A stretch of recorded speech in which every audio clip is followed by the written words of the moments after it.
Merhaba.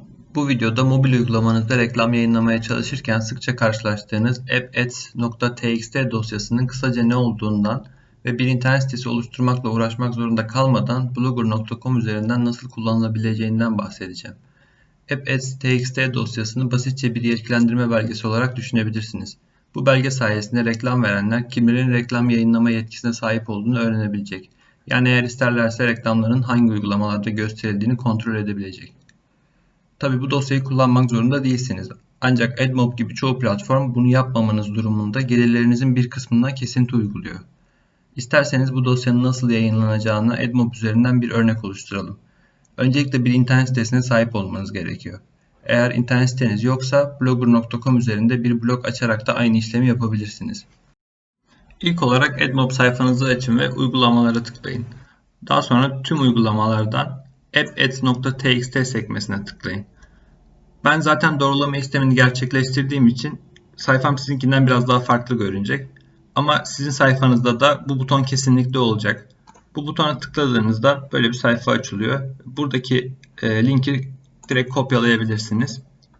Daha sonra blogunuza gidip ayarlar butonuna tıklayın. Ve aşağıda hemen bulalım. Kazanç sağlama bölümünün altında özel ads.txt içeriğini etkinleştir var. Bunu seçiyoruz ve özel ads.txt'ye tıklayıp az önce kopyaladığımız bağlantıyı buraya yapıştırıp kaydet butonuna tıklıyoruz. Daha sonra hatalar ve yönlendirmeler kısmına geliyoruz. Burada yeni özel yönlendirme ekliyoruz. Nereden diye soruyor. appads.txt yazıyoruz buraya. Arada tire var. Nereye olduğuna da ads.txt yazıp tamam deyip kaydediyoruz. Bu işlemi yapmamızın sebebi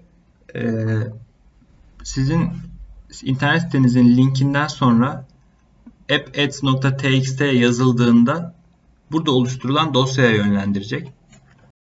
Yaptığımız işlemi test etmek için yeni bir sekme açıp sitemizin adresi /appads.txt yazıp arattığımızda az önce kopyaladığımız bağlantıyı burada görebiliyoruz.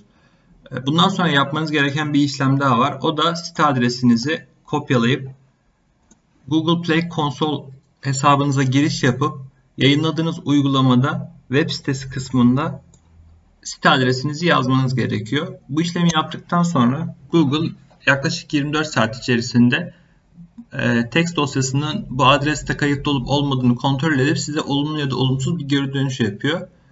Bu 48 saat ya da bir haftaya kadar çıkabilir bu süre. Ama bu işlemi yaptığınız takdirde artık txt dosyasını kullanabileceksiniz. Gelirlerinizde de önemli miktarda bir artış olacak.